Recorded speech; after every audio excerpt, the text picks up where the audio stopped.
নমস্কার বন্ধুরা, আজকে আমি একদম দোকানের মতো খাস্তা মুচমুচে আর টেস্টির আলু প্যাটিসের রেসিপি নিয়ে এসেছি। একদম মুচমুচে খাস্তা এই আলুর প্যাটিসগুলো চা কফির সাথে খেতে দুর্দান্ত লাগে। শীতের সন্ধ্যায় চায়ের সাথে এরকম গরম গরম প্যাটিস হয়ে গেলে শীতের মজা কিন্তু একদম দ্বিগুণ হয়ে যাবে। আর আপনাদের কাছে অনুরোধ রইল, রেসিপি দেখে যদি ভালো লাগে তাহলে একটা লাইক দিয়ে মতামত কিন্তু অবশ্যই জানাবেন। আপনাদের একটা মতামত কিন্তু আমার কাছে অনেক মূল্যবান। আমি একটা মিক্সিং বলের মধ্যে 400 গ্রাম ময়দা চেলে নিয়েছি। এবার এর মধ্যে অল্প একটুখানি নুন আর 2 টেবিল চামচ মতো সাদা তেল দিয়ে ভালো মতো করে ময়ান দিয়ে নেব। ময়ান দেওয়ার পর হাতের মধ্যে এভাবে মুঠি বেঁধে দেখে নিতে হবে। যদি মুঠিটা ঠিক মতো বাঁধে তাহলে জানতে হবে ময়ান ঠিক আছে। এবারে এর মধ্যে অল্প অল্প জল দিয়ে একটা ডো বানিয়ে নেব। এই ডোটাকে কিন্তু একটুখানি টাইট করে বানাতে হবে, মানে আমরা সিঙ্গাড়া কচুরির জন্য যেভাবে টাইট করে ডো বানাই সেভাবেই বানাতে হবে। এই যে বেশ টাইট করে আমি ময়দাটাকে ঠেসে নিয়েছি। এবার এটাকে ঢাকনা লাগিয়ে 10 থেকে 15 মিনিট মতো রেস্টে রেখে দিতে হবে। এর মাঝে আমি প্যাটিসে ভরার জন্য আলু স্টাফিংটা বানিয়ে নেব। প্রথমে একটা মশলা বানিয়ে নিতে হবে। তার জন্য আমি একটা ছোট মিক্সি কৌটোর মধ্যে 1 টেবিল চামচ মতো গোটা ধনে দিচ্ছি। তার সাথে দিয়ে দেবো 1/2 টেবিল চামচ গোলমরিচ, 1/2 টেবিল চামচ মৌরি, 1/2 টেবিল চামচ জিরে। এবার মশলার মধ্যে আরো সুন্দর গন্ধ আনার জন্য দিয়ে দিচ্ছি একটা ছোট এলাচ আর 3টে লবঙ্গ। তার সাথে দেবো 2টো শুকনো লঙ্কা। এবার ঢাকনা লাগিয়ে মশলাটাকে একটুখানি গোটা গোটা করে পিষে নিতে হবে। এই যে দেখুন, একটুখানি দানা দানা করে আমি মশলাটাকে পিষে নিয়েছি। তারপর গ্যাসের মধ্যে একটা প্যান বসিয়ে এর মধ্যে 2 টেবিল চামচ সরষে তেল দিয়ে ভালো মতো করে গরম করে নিয়েছি। এবার তেলের মধ্যে ফোড়ন দিয়ে দিচ্ছি 1/4 চা চামচ মতো জোয়ান। জোয়ান ফোড়ন দিলে খেতেও যেমন ভালো লাগবে আর এটা ডাইজেশনের জন্যও ভালো। তার সাথে আদা আর কাঁচা লঙ্কা কুচি দিয়ে জাল কম করে কয়েক সেকেন্ড নাড়াচাড়া করে নিতে হবে। কিছুক্ষণ নাড়াচাড়া করার পর এর মধ্যে দিয়ে দিচ্ছি একটা কুচানো পেঁয়াজ। এবার পেঁয়াজটাকে খানিকক্ষণ নাড়াচাড়া করে নিতে হবে। পেঁয়াজের মধ্যে যখন হালকা সোনালি রং আসবে তখন আমি ওই যে পিষিয়ে রেখেছিলাম মশলাটা, তার থেকে 2 টেবিল চামচ মতো মশলা এর মধ্যে দিয়ে দিচ্ছি। তার সাথে দিয়ে দেবো পরিমাণ মতো নুন, 1 চা চামচ মতো চাট মশলা। চাট মশলার পরিবর্তে আপনারা আমচুর পাউডারও দিতে পারেন। তারপর রঙের জন্য 1/2 চা চামচ মতো হলুদ গুঁড়ো দিয়ে জাল কম করে আমি মশলাটাকে কয়েক সেকেন্ড নাড়াচাড়া করে নিয়েছি, যাতে মশলার কাঁচা গন্ধটা চলে যায়। এবার এর মধ্যে সামান্য একটুখানি জল দিয়ে মশলাটাকে কিছুক্ষণ কষিয়ে নেব। 1 মিনিট মতো মশলাটাকে কষিয়ে নিয়েছি। এবার এর মধ্যে আমি 2টো মাঝারি মাপের সেদ্ধ আলুকে হাতের সাহায্যে ভালো মতো করে চটকে নিয়েছিলাম, সেটা দিয়ে দিচ্ছি। দিয়ে মশলার সাথে খুব ভালো মতো করে আলুটাকে মিশিয়ে নিতে হবে। ভালোভাবে মিশিয়ে নেওয়ার পর এবার অল্প একটুখানি কসুরি মেথি আমি হাতের সাহায্যের উপরে দিয়ে দিচ্ছি।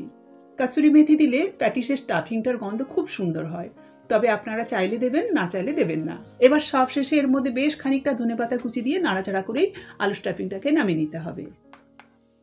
ব্যাস হয়ে গেছে, আলু স্টাফিংটা আমাদের রেডি। এবারে প্যাটিসটা বানিয়ে নিতে হবে। ঢাকনা খুলে ময়দাটাকে হালকা হাতে আরেকবার মধ্যে নিয়ে এর থেকে লেচি কেটে নিতে হবে। বেশি চটকানো যাবে না, তাহলে ময়দাটা কিন্তু রাবারি হয়ে যাবে। আমি রুটির লেচির আকারে এই যে পুরো ময়দাটা থেকে এখানে আমি 6খানা লেচি কেটে নিয়েছি। এবারে বেলে নিতে হবে। এর মাঝে আমাকে 2টো জিনিস বানিয়ে নিতে হবে। এখানে একটা বাটির মধ্যে আমি 2 টেবিল চামচ মতো সাদা তেল দিয়েছি। এই তেলের মধ্যে 3 টেবিল চামচ মতো ময়দা দিয়ে একটা ঘন পেস্ট বানিয়ে নেব। এটাকে সাঁটা বলা হয়, এটা লেয়ারিংয়ের কাজ করে। ব্যাস হয়ে গেছে। এবার অন্য একটা বাটির মধ্যে আরও আমি 2 টেবিল চামচ মতো ময়দা দিচ্ছি। এর মধ্যে অল্প একটুখানি জল দিয়ে ভালো করে গুলিয়ে একটা আঠার মতো তৈরি করে নেব। ময়দার এই আঠাটা প্যাটিস জোড়াতে কাজে লাগবে। ব্যাস হয়ে গেছে। এবার আমি ওই যে লেচি কেটে রেখেছিলাম সেগুলোকে বেলে নিতে হবে। আমি একটা লেচি দিয়ে হাতের সাহায্যে গোল্লা করে নিয়েছি। এবার চাকির ওপর রেখে ওপর থেকে সামান্য ময়দা ছড়িয়ে বেলে নেব। একটু মোটা রুটি বানানোর জন্য যেভাবে লেচিটাকে বেলা হয় সেভাবেই এটাকে একটুখানি মোটা করে বেলে নিতে হবে। এই যে এভাবে সব লেচিগুলোকে বেলে নেব। শেষ রুটিটা বেলে নেওয়ার পর এবারে কি করব, আমি ওই যে তেল আর ময়দা দিয়ে সাঁটা বানিয়ে রেখেছিলাম সেখান থেকে চামচের সাহায্যে 1 চামচ মতো সাঁটা দিয়ে রুটির উপর বেশ ভালো মতো করে ছড়িয়ে দেব। সাঁটাটা চামচের সাহায্যেও চারপাশে ছড়িয়ে নেওয়া যায়, তবে হাতের সাহায্যে লাগালে বেশি সুবিধে হবে। সব দিকটা সমানভাবে লাগানো যাবে। প্রথম রুটিতে ভালো মতো করে সাঁটা লাগিয়ে নেওয়ার পর এবার ওপর থেকে আর একটা রুটি একদম সমান করে বসিয়ে দিচ্ছি। দিয়ে হাতের সাহায্যে একটুখানি চেপে দিতে হবে। তারপর একইভাবে সাঁটা লাগিয়ে নিতে হবে। পরপর এভাবে সাঁটা লাগিয়ে লাগিয়ে আমি 6খানা রুটিকেই বসিয়ে দেব। প্রতিটা রুটি দেওয়ার পর হাতের সাহায্যে এভাবে একটুখানি চেপে দিতে হবে, যাতে ভেতরের বাতাসটা বেরিয়ে যায়। ভেতরে বাতাস থেকে গেলে ভাজার সময় প্যাটিসের মধ্যে বাবলস উঠবে, যেটা দেখতে ভালো লাগবে না, আর তার মধ্যে অনেক বেশি তেলও ভরে যেতে পারে। সেজন্য হাতের সাহায্যে একটুখানি চেপে দিতে হবে। ব্যাস 6খানা রুটিকেই আমি এভাবে পরপর বসিয়ে দিয়েছি। তারপর ওপর থেকে সামান্য একটুখানি ময়দা ছড়িয়ে রুটিটাকে বেশ বড় করে বেলে নিতে হবে। এই রুটির আকারটা কিন্তু বেশ অনেকটাই বড় হবে, তাই এই চাকির মধ্যে কিন্তু বেলা যাবে না, সেজন্য আমি চাকিটাকে সরিয়ে দিলাম। এবার টেবিলটাকে পরিষ্কার করে এর মধ্যে রুটিটা দিয়ে বেলনার সাহায্যে আমি বেলে নেব। এর উপরে কিন্তু আর ময়দা দেওয়ার দরকার নেই, এটা এমনি খুব সুন্দর করে বেলা যাবে। বেলনার সাহায্যে টেনে টেনে যতটা সম্ভব এটাকে বড় করে নিতে হবে। আর এই রুটিটা কিন্তু বেশ পাতলা করে বেলা হবে, মানে আমরা পাতলা রুটি বানানোর জন্য যেভাবে বেলি তার দ্বিগুণ মোটা এটাকে বেলতে হবে। সাইডের দিকটা আমি বেলনার সাহায্যে একটুখানি চৌকো করে নিচ্ছি। এই যে বেশ বড় শীটের আকারে আমি রুটিটাকে বেলে নিয়েছি। একটু মোটা রুটির মতো করে এটাকে বেলতে হবে। এবারে আমি একটা ছুরি নিয়েছি, এর সাহায্যে সাইডের দিকে যে অসমান অংশ আছে সেটাকে কেটে বের করে নেব। আর এই কাটা অংশগুলোকে কিন্তু আমি ফেলবো না, এগুলোকে আলাদা করে ফ্রাই করে নেব। এটাও কিন্তু খেতে ভীষণ মজার হয়। সাইডের অংশগুলোকে কেটে বের করে দেওয়ার পর এবারে এই শীটটাকে সমান অংশে লম্বাই আর আড়ে 3 টুকরো করে কেটে নেব। এই যে প্রায় সমান করে কেটে নিয়েছি। এবারে আমি ওই যে আলু স্টাফিংটা বানিয়ে রেখেছিলাম তার থেকে অল্প অল্প স্টাফিং নিয়ে প্রতিটা চৌকো শীটের মাঝ বরাবর বসিয়ে দেবো। স্টাফিং দিয়ে দেওয়ার পর এবারে আমি এই যে ময়দার আঠা বানিয়ে রেখেছিলাম সেটা আঙুলের সাহায্যে নিয়ে প্রতিটা শীটের চারপাশে লাগিয়ে দিতে হবে। স্টাফিংটা কিন্তু খুব বেশি পরিমাণে দেওয়া যাবে না, তাহলে মুড়তে অসুবিধে হবে আর ভাজার সময় ফেটে বেরিয়ে যেতে পারে। আমি সবগুলোই আঠা লাগিয়ে নিয়েছি। এবারে একটা শীট হাতের মধ্যে নিয়ে দুটো কোণ ধরে হালকা করে চেপে দিতে হবে। তারপর আঙুলের সাহায্যে আলু স্টাফিংটাকে ভালো মতো করে বসিয়ে দিয়ে এবার হালকা হাতে কিন্তু ওপরটা ধরে ধরে এভাবে চেটে নিতে হবে। খুব বেশি চেপে দেওয়া যাবে না, তাহলে লেয়ারগুলো কিন্তু খুলবে না। শুধু জল দিয়ে কিন্তু ভালো মতো করে নাও চিটতে পারে, সেজন্য ময়দা বা আটার একটা আঠা বানিয়ে নিতে হবে, তাহলে ভাজার সময় খুলবে না। একইভাবে আমি সব প্যাটিসগুলোকে বানিয়ে নেব। আমি আরও একটা প্যাটিস আপনাদের দেখাচ্ছি, দেখুন।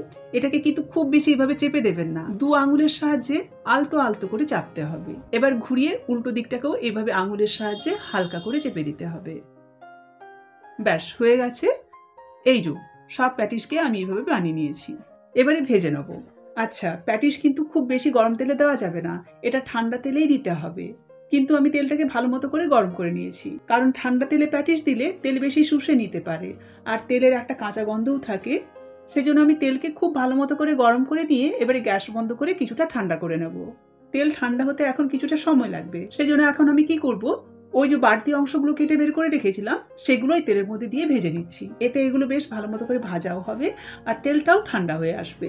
এগুলো যখন ভাজা হয়ে আসবে আর এর মধ্যে রং চলে আসবে তখন আমি গ্যাসটাকে জ্বালিয়ে একদম সিম করে দেবো। এভাবে এগুলোকে বেশ খাস্তা করে ভেজে তুলে নিয়ে তারপর আমি এর মধ্যে প্যাটিস দেব। তেলের টেম্পারেচারটা এখন কিন্তু খুব বেশি নেই, সেজন্য প্যাটিস দেওয়ার পর দেখুন এর থেকে কিন্তু খুব বেশি বাবলস উঠছে না।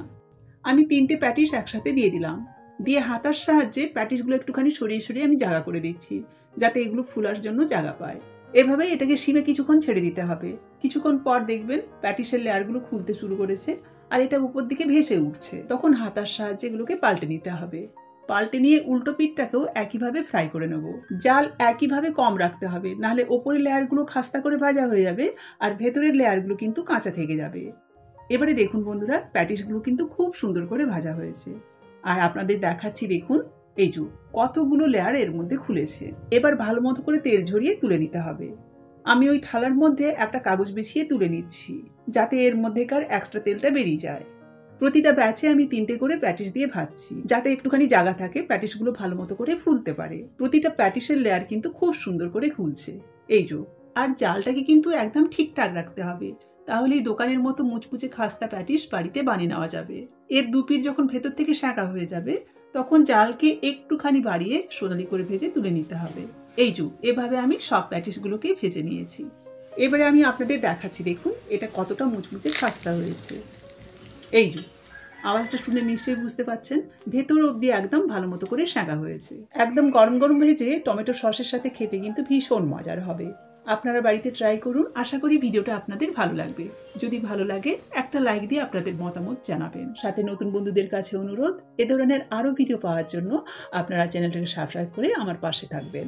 আর ওই যে সাইডের অংশগুলো ভেজে রেখেছিলাম সেগুলো খেতেও কিন্তু বেশ মজাদার হয়, একদম মুচমুচে। বাচ্চারা এগুলো খুব পছন্দ করবে।